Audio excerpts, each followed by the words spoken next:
वक्फे वक्फे से बूंदाबांदी का सिलसिला जारी है। महकमा मौसमियात के मुताबिक कराची समेत साहली इलाकों में चंद मकामात पर तेज़ हवाओं और गरज चमक के साथ हल्की बारिश का इम्कान जाहिर किया है। शहर में सुरमई बादलों का राज है। चंद मकामात पर वक्फे वक्फे से बूंदाबांदी का सिलसिला जारी है। महकमा मौसमियात शहर का मौजूदा दर्जा हरारत 29 डिग्री सेंटीग्रेड है। हवा में नमी का तनासुब 82% है। शहर में कम से कम दर्जा हरारत 27 डिग्री सेंटीग्रेड जबकि ज़्यादा से ज़्यादा दर्जा हरारत 31 डिग्री सेंटीग्रेड तक जाने का इम्कान है। जनूबी मगरिब में हवा की रफ्तार 10 नॉटिकल माइल है। महकमा मौसमियात के मुताबिक कराची समेत साहली पट्टी पर चंद एक मकामात पर तेज़ हवाओं के साथ हल्की बारिश हो सकती है। दूसरी जानिब मुल्क भर में मौसम की खराबी के बायस आज कराची से गाड़ियों की आमदोरफ्त ताख़ीर का बायस है। पाकिस्तान एक्सप्रेस 1 बजे की बजाय दोपहर 1:30 पर रवाना होगी। इलामा इकबाल एक्सप्रेस दोपहर 2 बजे की बजाय 2:45 पर रवाना होगी। आपको अपडेट कर रहे हैं कि मुल्क भर में मौसम की खराबी के बायस आज कराची से गाड़ियों की आमदोरफ्त ताख़ीर का बायस है। पाकिस्तान एक्सप्रेस 1 बजे की बजाय दोपहर 1:30 पर रवाना होगी जबकि इलामा इकबाल एक्सप्रेस दोपहर 2 बजे की बजाय 2:45 पर रवाना होगी। पाकिस्तान एक्सप्रेस 1 बजे की बजाय दोपहर 1:30 पर रवाना होगी। इलामा इकबाल एक्सप्रेस दोपहर 2 बजे की बजाय अब 2:45 पर रवाना होगी। अब बात करते हैं शहर में जारी लोड शेडिंग की कि शहर में लोड शेडिंग का बदतरीन सिलसिला जारी है। मुख्तलिफ इलाकों में बिजली की बंदिश का दौरानिया 12 घंटे तक जा पहुंचा। हमारे नुमाइंदे हबीब खान इस वक्त मंजूर कॉलोनी में मौजूद हैं, उनसे मजीद जानते हैं। जी हबीब, आगाह कीजिएगा। बिल्कुल, देखिए शहर में के इलेक्ट्रिक की जानिब से जो लोड शेडिंग का दौरानिया है उसमें एक बार फिर हम देख रहे हैं कि इजाफा देखने में आ रहा है और शहर के मुख्तलिफ रिहायशी इलाकों में जो लोड शेडिंग दौरानिया है वो 12 घंटे से जो है वो तजावुज़ कर चुका है। इस वक्त हम कराची के इलाके मंजूर कॉलोनी में मौजूद हैं और यहाँ पर अगर बात करें तो लोड शेडिंग के दौरानिया के हवाले से तो शहरियों का यही कहना है कि शहर इस इलाके में जो है वो एलानिया तौर पर और गैर एलानिया तौर पर मजमूई तौर पर अगर बात करें तो 8 से 10 घंटे की जो है वो लोड शेडिंग की जा रही है। इसके अलावा दीगर सेक्टर्स हैं इसी इलाके में मौजूद जहां पर 12 और 14 घंटे तक जो है वो लाइट बंद की जा रही है। रात के औकात में भी लाइट की बंदिश का जो सिलसिला है वो जारी है। बताया जा रहा है कि रात 1 बजे से और 3 बजे तक 2 घंटे की जो है वो मुख्तलिफ सेक्टर्स में लाइट जो है वो बंद की जा रही है। और इसी तरह से शहर के दीगर इलाकों में बात करें तो यही सूरत हाल का सामना है कि इलेक्ट्रिक हुक्काम की जानिब से बारहा दावा किया गया कि दिन के औकात का जो शेड्यूल है वो बनाया गया है, अपनी वेबसाइट पर पोस्ट किया गया है, शहरियों को मैसेज के ज़रिए आगाह किया गया है, लेकिन उसके बावजूद रात के औकात में जो लोड शेडिंग का सिलसिला है वो जारी है और मजमूई तौर पर शहर में इस वक्त 10 से 12 घंटे तक जो है वो लोड शेडिंग की जा रही है। शहरियों का सिर्फ यही कहना है कि ऐसे में कि इलेक्ट्रिक जहां इतने ज़्यादा जो बिल्स भेज रही है लेकिन उसके बावजूद बहुत शुक्रिया हबीब इस तफसील का। शहर कायद में लोड मैनेजमेंट प्लान के बावजूद गैस बहरान बरकरार है। घरेलू और कमर्शियल सारिफीन परेशानी का शिकार हैं। शहर में गैस का बहरान बरकरार है। मुख्तलिफ रिहायशी इलाकों में रात 10 बजे से सुबह 7 बजे तक गैस बंद होने की शिकायत सामने आई हैं। दिन भर में भी रिहायशी इलाकों में गैस प्रेशर्स में कमी की शिकायत बरकरार है। Gulshan Iqbal, Gulistan Jauhar, Federal B Area, North Nazimabad के इलाके मुतासिर हैं। लियारी, बल्दिया टाउन और रंगी टाउन, मलीर और गुलशन हदीद में गैस बहरान जारी है। गैस सिलेंडर्स की कीमतें बढ़ने से कमर्शियल सारिफीन बेहाल हैं। घरेलू सारिफीन और सनतकारों का कहना है कि गैस बहरान के बायस निज़ाम ज़िंदगी मुंजमद होकर रह गया है। शहर कायद में सब्जियों की कीमतों में कमी ख्वाब बन गई है। गरीब शहरी ताहाल महंगी सब्जियां खरीदने पर मजबूर हैं। शहर में प्याज 120 जबकि टमाटर 160 रुपये फ़ी किलो पर पहुंच गया। लहसुन अदरक 300 से 400 रुपये फ़ी किलो तक फ़रोख्त हो रहा है। धनिया पुदीना फ़ी गड्डी 30 रुपये से कम नहीं हो सका। सफ़ेद आलू 60, लाल आलू 70 से 80 रुपये फ़ी किलो तक दस्तयाब है जबकि भिंडी, पालक और तोरी 160 रुपये फ़ी किलो तक फ़रोख्त हो रही है। पाकिस्तान में सरतान के मरीज़ों की तादाद में मुसलसल इजाफा तशवीशनाक सूरत हाल इख्तियार करने लगा है। पाकिस्तान में सरतान के 14 लाख मरीज़ हैं और हर साल 80,000 लोग इस बीमारी की वजह से अपनी जान खो बैठते हैं। ख़वातीन में छाती के सरतान के ज़्यादा केसेस सामने आ रहे हैं जबकि मर्दों में मुंह के सरतान की बीमारी आम है। इसी पर बात करेंगे हमारे नुमाइंदे इरफान अब्बासी से। जी इरफान, क्या तफसीलात हैं आपके पास? जी बिल्कुल, ना सिर्फ कराची बल्कि पूरे पाकिस्तान के अंदर जो कैंसर का मर्ज़ है वो शिद्दत इख्तियार करता जा रहा है और तिब्बी माहिरीन कहते हैं कि मर्दों के अंदर मुंह का कैंसर जबकि ख़वातीन के अंदर छाती का कैंसर जो है वो आम होता जा रहा है। और इसकी वजूहात भी जो तिब्बी माहिरीन है वो यही बताते हैं कि गुटखा और मावा है। मेरे साथ डॉक्टर मासूमा आबिद मौजूद हैं जिना अस्पताल कराची के अंदर, इनसे बात करेंगे। मैडम, ये इतना कैंसर बढ़ने की वजूहात क्या है और ख़वातीन का जो जिस तरीके आपने बताया इसकी वजूहात क्या हो सकती है? कैंसर बढ़ने की वजूहात में अगर देखा जाए तो हमारा पान, गुटखा, छालिया, मावे का इस्तेमाल है اور آج کل پاکستان کی صورتحال میں اگر دیکھا جائے تو ہر 10 میں سے 1 سے 2 انسان اس کینسر کے مرض میں مبتلا ہیں، اور اس کی اگر وجہ دیکھیں تو یہی ہمارے خود کے شوق ہیں جو ہمیں قبر میں اتار دیتے ہیں۔ اگر دیکھا جائے کہ اس کو اور مزید خراب کیوں ہو رہا ہے تو کینسر ڈائگنوسس کے بعد بھی وہ اپنی سگریٹ نہیں چھوڑ پاتے، تو جب ہم اپنی سگریٹ کا استعمال رکھتے ہیں تو جو شرائط جو خون پاس کرتی ہیں ہمارے منہ میں اس لیجن کو ہیل کرنے کے لیے، وہ اس کو مزید خراب کر دیتی ہے، اور ہم اپنے کسی چھوٹے چھالے کو اگنور کر دیتے ہیں، اور ہم اپنے پاس کسی نجی کلینک میں جانا پریفر کرتے ہیں، نہ کہ ہم کسی بڑے سیٹ اپ میں آ کے دکھائیں۔ تو ایک وقت کے ڈیلے کو اگر ہم کہیں، یہ ہمارے کینسر کو مزید بڑھا دیتا ہے۔ اور اسی طرح اگر دیکھا جائے عورتوں کے کینسر میں، اس کو چھاتی کے کینسر میں ہم کیا کرتے ہیں کہ کسی شرم لحاظ کی وجہ سے ہم اپنے گھر میں کسی کو بتانا مناسب نہیں سمجھتے، جبکہ سب سے بڑی غلطی اسی بات کی ہے۔ اگر ہم اپنی چھوٹی سی بھی کسی غدود کو اگر ہم اس کو بہت سیریسلی لیں تو شاید یہ کبھی کینسر اتنا پھیلے ہی نہیں۔ ہر 40 سال کی عمر کے بعد کی عورتوں کو اپنی میموگرافی ضرور کرانی چاہیے۔ بالکل، بڑا اچھا جس طریقے سے ڈاکٹر صاحب نے بتایا، ڈاکٹر معصومہ نے، کہ ایک طرف مردوں کے اندر پان گٹکے کا استعمال زیادہ ہے، اس کی وجہ سے کینسر بڑھ رہا ہے، دوسری طرف جو خواتین جو ہیں وہ ڈاکٹر سے فوری طور پر رابطہ نہیں کرتی، تو خواتین کو بریسٹ کینسر۔ لیکن سب سے جو انہوں نے اہم بات کی وہ یہ کہ جو چکن کا زیادہ استعمال ہے اس کی وجہ سے جو ہے وہ کینسر زیادہ ہے۔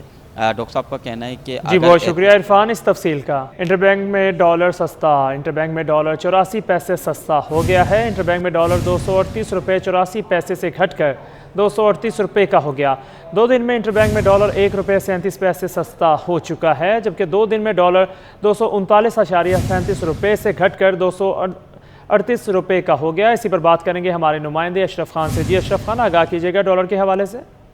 جی، گزشتہ دیکھا جائے 2 ہفتے سے جو ڈالر جو ہے نئی بلند ترین سطح دکھا رہا تھا، لیکن اس ہفتے سے دیکھا جائے تو پیر اور منگل جو آج دوسرا دن ہے اس میں روپے کی قدر میں بہتری دیکھی گئی ہے۔ ماہرین کا کہنا ہے کہ مسلسل جو ڈالر مہنگا ہو رہا تھا، تقریباً 30 سے 32 روپے 10 سے 11 دن میں مہنگا ہوا تھا، اس کے بعد اب ریکوری دیکھی جا رہی ہے، اور ساتھ ہی حکومتی اقدامات ہیں کہ IMF سے جو ہے 1 ارب 20 کروڑ ڈالر جلد ملنے کے لیے اقدامات ہونے کی خبروں پر جو ہے روپے کی قدر میں بہتری دیکھی جا رہی ہے۔ آج بھی کاروبار کے دوران اب تک جو ہے ڈالر 84 پیسے سستا ہوا ہے۔ انٹر بینک میں ڈالر 238 روپے 84 پیسے سے گھٹ کر 238 روپے ٹریڈ ہو رہا ہے، اور دیکھا جائے 2 روز میں یعنی کہ کل اور آج اس ہفتے میں ڈالر 1 روپے 37 پیسے مہنگا ہو چکا ہے، جو کہ گزشتہ 2 ہفتوں سے دیکھا جا رہا تھا کہ روپیہ مسلسل گر رہا تھا اور ڈالر تگڑا ہو رہا تھا۔ اب ماہرین کا کہنا ہے کہ IMF سے 1 ارب 20 کروڑ ڈالر ملنے کے بعد روپے کی قدر میں مزید بہتری ہوگی۔ انٹر بینک میں ڈالر 84 پیسے سستا ہو گیا ہے۔ بہت شکریہ اشرف خان اس تفصیل کا۔ کاروبار ہفتے کے دوسرے روز پاکستان اسٹاک ایکسچینج میں ملا جلا رجحان دیکھا جا رہا ہے۔ 100 انڈیکس میں کمی کے بعد 59 پوائنٹس کا اضافہ ہوا ہے۔ پاکستان اسٹاک ایکسچینج میں آج کاروبار کے آغاز پر 100 انڈیکس میں مندی کا رجحان رہا۔ کاروبار کے دوران 300 پوائنٹس تک کمی ریکارڈ ہوئی۔ کرنٹ انڈیکس 59 پوائنٹس اضافے سے 40,164 پوائنٹس کی سطح پر ٹریڈ ہو رہا ہے۔ اب تک مارکیٹ میں 6 کروڑ 58 لاکھ شیئرز کا کاروبار ہو چکا ہے، جن کی مالیت 2 ارب 14 کروڑ سے زائد ہے۔ خبر شامل کریں اور آپ کو بتائیں کہ وزیر ریلوے خواجہ سعد رفیع کی ہدایت پر بلوچستان کے سیلاب زدگان کے لیے ملک بھر میں ریلوے اسٹیشنز پر امدادی کیمپ قائم کر دیے گئے ہیں۔ کراچی کینٹ اسٹیشن پر بھی امدادی کیمپ پر سامان اکٹھا کیے جانے کا سلسلہ جاری ہے۔ اسی پر بات کریں گے ہماری نمائندہ عادیہ ناز سے۔ جی عادیہ، آگاہ کیجیے گا۔ بالکل، وزیر ریلوے سعد رفیع کی جانب سے یہ احکامات جب دیے گئے کہ مختلف ریلوے اسٹیشنز پر جو بلوچستان کے سیلاب زدگان ہیں ان کے لیے امدادی سامان کی ترسیل کی جائے گی، اس کے بعد سے ملک بھر کی طرح کراچی کینٹ اسٹیشن پر بھی یہ سلسلہ جو ہے وہ شروع ہو گیا ہے۔ امدادی سامان لوگ جو ہے وہ جمع کروا رہے ہیں۔ کیمرامین فرحان سے کہوں گی یہ مناظر آپ کو دکھائیں۔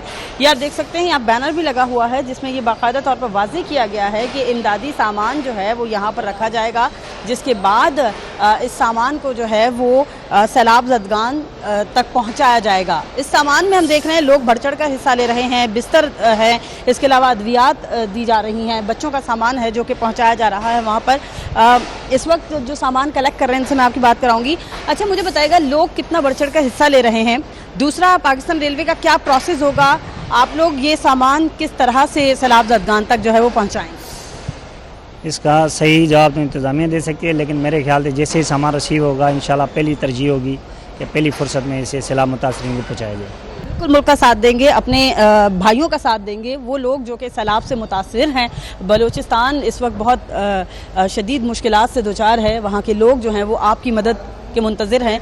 मुख्तलिफ जगहों पर इमदादी कैंप लगे हैं, तो रेलवे हुकाम भी जो हैं वो सामने आए हैं। कैंट स्टेशन के अलावा सिटी स्टेशन, ड्रिग रोड और लांडी पर भी इसी तरह से जो है वो इमदादी कैंप लगाया गया है, जिस पर सामान की तरसील की जाएगी। हैदराबाद में भी कैंप लगाया गया है। इसी तरह मुल्क के मुख्तलिफ रेलवे स्टेशन पर देखने में आया है कि लोग सामान जमा करवा रहे हैं, और फिर पाकिस्तान रेलवे की ये जिम्मेदारी है कि वो इस सामान को ट्रेन के ज़रिए सैलाब मुतासरीन तक पहुँचाएगा, और ताकि वो जो है वो इस किसी न किसी हद तक इस्तिफादा हासिल कर सके। जी बहुत शुक्रिया आदिया इस तफसील का। कि डॉलर तेज़ी से महंगा होने के असरात सामने आने लगे हैं। कोलंगी एसोसिएशन ऑफ ट्रेडेड इंडस्ट्री के साबिक सदर राशिद सदीकी ने कहा है कि डॉलर महंगा होने की वजह से मकामी कार बनाने वाली कंपनी ने नुमाया इजाफा कर दिया है। ये भी कहा कि अब डॉलर की उड़ान को रोकने के लिए तमाम गैर ज़रूरी दरामदात पर पाबंदी आयद करना होगी। ये रिपोर्ट देखें। डॉलर महंगा होने के असरात आना शुरू हो गए। पाकिस्तान में गाड़ियां बनाने वाली कंपनियों ने कीमतों में इजाफा करना शुरू कर दिया। कार्टी साबिक सदर राशिद सिद्दीकी का कहना है कि सिर्फ हुकूमत पर इल्जाम लगाने के बजाय अब आवाम को भी दरामदी अशिया का इस्तेमाल कम करना होगा। राशिद सिद्दीकी ने कहा कि सालाना 300 अरब रुपए गाड़ियों की बुकिंग पर कार मैन्युफैक्चरर के पास जमा होते हैं, और इसके बावजूद हम गाड़ियां अभी भी दरामद करते रहे। आज की तारीख में अगर आप देखें तो डॉलर इतना बढ़ गया, पेट्रोल इतना बढ़ गया, सूद का रेट इतना बढ़ गया, लेकिन उसके बावजूद भी अभी जो रिपोर्ट आई है आप देखें कि 300 अरब रुपए जो हमारे वेंडर्स हैं, टोयोटा वाले, होंडा वाले, ये जितने वो हैं, 300 अरब रुपए सिर्फ इनके पास डिपॉजिट पड़े हुए हैं। उसके अलावा जो गाड़ियाँ इंपोर्ट हो रही हैं, कोई पीजो इंपोर्ट कर रहा है, कोई एमजी इंपोर्ट कर रहा है, कोई दूसरी गाड़ियाँ इंपोर्ट कर रहा है, उसकी मद में जितने पैसे पड़े होंगे आप उसका अंदाजा लगाएं कि वो कितना होगा। राशिद सिद्दीकी ने कहा कि डॉलर की उड़ान रोकने के लिए दरामदी अशिया पर मुकम्मल पाबंदी लगाना होगी, और हुकूमत को ट्रैफिक जैम का मसला भी हल करना होगा। वजह ट्रैफिक जैम से यौमिया करोड़ों रुपए ईंधन की इजाफी इस्तेमाल पर जाया हो जाता है। आप अभी देखेंगे इन बारिश के हालात में जो ट्रैफिक के हालात हुए, तो मेरा तो बड़ा दिल जलता था कि जब मेरा ट्रैफिक कहीं पे जाम होता था या मुझे 5-5, 6-6 किलोमीटर घूम के आना पड़ता था, तो सारा ये वो पेट्रोल है जिसकी वजह से हमारा इंपोर्ट बिल आसमान पर चला जाता है, और उसके बाद डेफिनेटली जो हशर होता है वो आज आप देख रहे हैं। सनतकारों का कहना है कि अगर अब भी हुकूमत ने डॉलर की उड़ान को रोकने के लिए सख्त फैसले ना किए तो मईशत के लिए शदीद मुश्किलात हो जाएंगी। कैमरामैन साजिद के हमरा अशरफ खान, सिटी 21। खबरों का सिलसिला आगे बढ़ाते हुए आपको बताएं कि मुख्तलिफ गैर मुल्की कारसाज कंपनियों की गाड़ियों की कीमतों में इजाफा। चेंगन ने गाड़ियों की कीमतों में 4 लाख से लेकर 13,99,000 रुपये तक इजाफा कर दिया है। M9 की कीमत में 4 लाख रुपए इजाफा, जबकि नई कीमत 21,84,000 रुपये हो गई है। इसी पर बात करेंगे हमारे नुमाइंदे अशरफ खान से। जी अशरफ खान, आगाह कीजिएगा कीमतों के हवाले से। देखा जाए टोयोटा, होंडा और सुजुकी के बाद मुख्तलिफ गैर मुल्की कारसाज कंपनियों ने गाड़ियों की कीमतों में इजाफा कर दिया। चेंगन ने गाड़ियों की कीमतों में 4 लाख से लेकर 13,99,000 रुपए तक का इजाफा कर दिया। M9 की कीमत में 4 लाख रुपए इजाफा किया, नई कीमत 21,84,000 हो गई है। कारवां MPV की जो कीमत में 4 लाख का इजाफा हुआ है, कीमत जो है 24,69,000 रुपए कर दी है। ओशान X7 की जो कंफर्ट है वो 13,99,000 रुपए सबसे ज्यादा इजाफा किया गया, जो कि अब 74 करोड़ 49 लाख रुपए हो गई है। ओशन कंफर्ट की बात करें तो 13,99,000 रुपए का एक साथ इजाफा किया गया, वो 74,50,000 के करीब पहुंच गई है। ओशान X जो 7 है वो सबसे बड़ा वेरिएंट है, वो तकरीबन 14 लाख रुपए का इजाफा किया है, 77,50,000 रुपए की हो गई है। और इसके साथ एल्सिन जो है 1.3 जो टोयोटा के बराबर जैसी गाड़ी है उसमें 5 लाख रुपए का एक साथ इजाफा कर दिया है, वो अब 33,94,000 रुपए की हो गई है। और इसके साथ देखा जाए DFS की जो नई गाड़ियां हैं उन्होंने भी कीमतों में इजाफा कर दिया है, और जो ग्लोरी 580 प्रोडक्शन थी उसकी कीमत में 11,50,000 रुपए का इजाफा कर दिया, नई कीमत 65,50,000 कर दी है। और DFS की जो साथ की जो कीमत है वो 4,30,000 रुपए इजाफा किया, नई कीमत 24,70,000 हो गई है। और DFS की जो पर्ल है 800 सीसी की, उसकी कीमत जो है वो छोटी वेरिएंट में थी 3,86,000 रुपए का इजाफा किया है, उसकी नई कीमत 19,20,000 रुपए कर दी गई है। अब यहाँ देखा जाए जो डॉलर की कदर में तेजी से इजाफा हुआ है शॉर्ट टर्म में, तो उसका असरात देखा जा रहा है। अभी ये कार मैन्युफैक्चरर ने अपनी गाड़ियों की कीमतों में इजाफा किया गया, और यहाँ सारे जो पाकिस्तान मोटर डीलर एसोसिएशन ने मुतालबा किया हुकूमत से कि जो बहुत ज्यादा पाकिस्तान की तारीख में जो इजाफा हो रहा है उसका फौरी नोटिस लिया जाए और इनके खिलाफ एक्शन लिया जाए। जी बहुत शुक्रिया अशरफ खान इस तफसील का। दूसरी जानिब टोयोटा और होंडा के बाद पाक सुजुकी ने भी गाड़ियों की कीमतों में नुमाया इजाफा कर दिया है। سوزوکی نے گاڑیوں کی قیمتیں 3,14,000 سے 6,61,000 روپے تک بڑھا دی ہیں۔ پاکستان آٹو پارٹس مینوفیکچرنگ ایسوسی ایشن کے سابق چیئرمین مسعود خان کا کہنا ہے کہ گاڑیوں کی قیمت بڑھنے سے فروخت میں 40% کمی ہو جائے گی۔ ٹویوٹا اور ہونڈا کے بعد پاک سوزوکی نے بھی گاڑیوں کی قیمتوں میں نمایاں اضافہ کر دیا۔ قیمتوں میں 3,14,000 سے 6,61,000 روپے تک کا اضافے کا نوٹیفیکیشن جاری کر دیا گیا۔ پاکستان آٹو پارٹس مینوفیکچرنگ ایسوسی ایشن کے سابق چیئرمین مسعود خان کا کہنا ہے کہ گاڑیوں کی قیمت بڑھنے سے فروخت میں 40% تک کمی ہو جائے گی۔ پاکستان موٹر ڈیلر ایسوسی ایشن کے چیئرمین HM شہزاد کا کہنا ہے کہ ملک کی تاریخ میں گاڑیوں کی قیمت میں اتنا اضافہ کبھی نہیں ہوا۔ اب گاڑیاں عوام کی قوت خرید سے باہر نکل چکی ہیں۔ حکومت کوئی اقدامات کرتی نظر نہیں آ رہی۔ اس وقت پاکستان میں اسمبلڈ ہونے والی گاڑیاں وہ پاکستانی عوام کی قوت خرید میں پہلے بھی نہیں تھی، اب مزید جو ہے وہ پرائس کے بعد تو بالکل بھی نہیں ہے۔ تو حکومت جو ہے وہ کیا کر رہی ہے یہ ہمیں دیکھنا باقی ہے۔ ماہرین کا کہنا ہے کہ گاڑیوں کی فروخت کم ہونے سے حکومت کو آمدنی میں بھی نمایاں کمی ہو جائے گی۔ کیمرامین سجاد رئیس کے ہمراہ اشرف خان، سٹی 21۔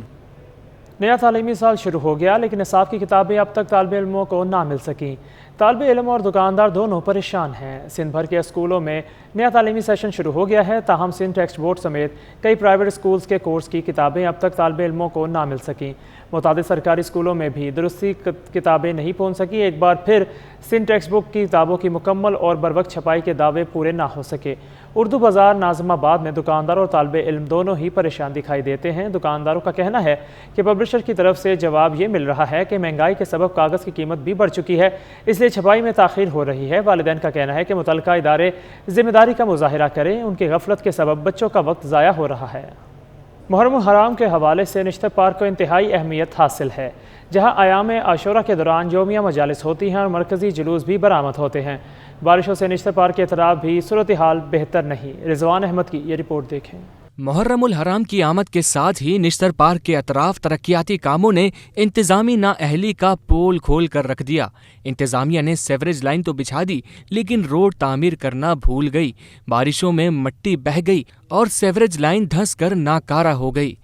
تو بات یہ ہے کہ ایکچولی کام ہو نہیں رہا ہے، ہم جس سے بھی فون سے بات کرتے وہ کر رہی ہیں۔ نشتر پارک سے متصل کچرا کنڈی سے بھی تعفن پھیل رہا ہے، جبکہ اطراف کی گلیوں میں گٹر ابل رہے ہیں۔ یہ پتھر پڑے ہوئے ہیں، گلیاں باندھے ہیں، کچرا پڑا ہوا ہے، صفائی بھی نہیں ہے۔ سب سے بڑی پریشانی یہ گلی جو ہم جیسے معذور آدمی نہیں چل سکتے، نکل نہیں سکتے، اور دوسرا یہ پانی یعنی کتنے مہینوں سے بھرا ہوا ہے پانی۔ ایام اعزا کے دوران نشتر پارک میں جہاں یومیہ شب کی مجالس ہوتی ہیں، وہیں پارک سے متصل بہرا کمیونٹی کی مسجد میں بھی مسلسل مجالس ہوتی ہیں، مگر گندگی سے ہر کوئی پریشان ہے۔ یہاں پہ سارے اطراف کے اندر سارا کیچڑ بڑا ہوا ہے، گند بڑا ہوا ہے۔ یہ تھوڑا بہت صاف کیا ہے لیکن ہے نا کچھ بارش کی وجہ سے بھی ہے نا وہ رہ گیا ہے، لیکن DMC کر رہی ہے، لیکن ابھی تھوڑے دنوں پہلے یہاں گٹر کی لائن ڈالی تھی لیکن وہ تھوڑی بیٹھ گئی۔ بلدیہ شرکی کی جانب سے سڑک کو عارضی طور پر قابل استعمال تو بنایا جا رہا ہے، مگر بارش ہوئی تو کیچڑ اور گندگی پھیل سکتی ہے۔ کیمرامین آغا رفیق کے ساتھ رضوان احمد، سٹی 21۔ اسلامی گیمز کے لیے قومی ٹیبل ٹینس ٹیم کا تربیتی کیمپ جاری ہے۔ خواتین کھلاڑی انٹرنیشنل کوچ عارف خان کی زیر نگرانی تربیت حاصل کر رہی ہیں۔ شہر قائد کے اسلامیہ کلب میں قومی خواتین ٹیبل ٹینس ٹیم کا تربیتی کیمپ جاری ہے۔ صبح شام کھلاڑیوں کو پریکٹس میچز اور فزیکل ایکسرسائز کرائی جاتی ہے۔ International coach Arif Khan camp commandant ہیں۔ ماہر کوچ کھلاڑیوں کو میگا ایونٹ کے لیے تیار کر رہے ہیں۔ 15 سالہ قومی چیمپئن ہائکہ حسن اور 13 سالہ حور فواد اپنی خامیوں پر قابو پانے کے لیے بھرپور محنت کر رہی ہیں۔ کوچ کہتے ہیں کہ کھلاڑیوں میں بے پناہ ٹیلنٹ ہے، ان سے اچھے نتائج کی امید ہے۔ دیکھیے ٹیلنٹ تو پاکستان میں ہے اور بے تحاشا ہے، ایبنڈنس میں ہے۔ پاکستان کے اندر اس وقت جونیئر لڑکے لڑکیاں بہت اچھے ہیں۔ ابھی سیف جونیئر جو ہوئی تھی مالدیوز میں، پاکستان کی بہت اچھی پرفارمنس رہی ہے، اس میں سلور اور برونز کافی ہمیں ملے ہیں۔ تربیتی کیمپ میں شامل ہائکہ حسن اور حور فواد کا کہنا ہے کہ کوچ عارف خان سے بہت کچھ سیکھنے کو مل رہا ہے۔ کوشش ہوگی کہ اسلامی گیمز میں سبز ہلالی پرچم بلند کریں۔ میں یہ کہنا چاہوں گی کہ ایسے کیمپ ہونے چاہیے آپ کو، اور پریکٹس کرنے اور امپروو کرنے کے لیے۔ کوشش انشاءاللہ یہ ہوگی کہ اپنا بیسٹ کھیلیں اور اپنی پوری ایفرٹ کریں، اور انشاءاللہ اگر اللہ نے چاہا تو پھر ہم وہاں پہ میڈل بھی لے کے آئیں گے۔ اسلامی گیمز 9 اگست سے ترکی میں ہوں گے۔ ایونٹ میں شرکت کے لیے قومی ٹیم 5 اگست کو کراچی سے استنبول روانہ ہوگی۔ کیمرامین شاہزیب حسن کے ساتھ جاوید اقبال، سٹی 21۔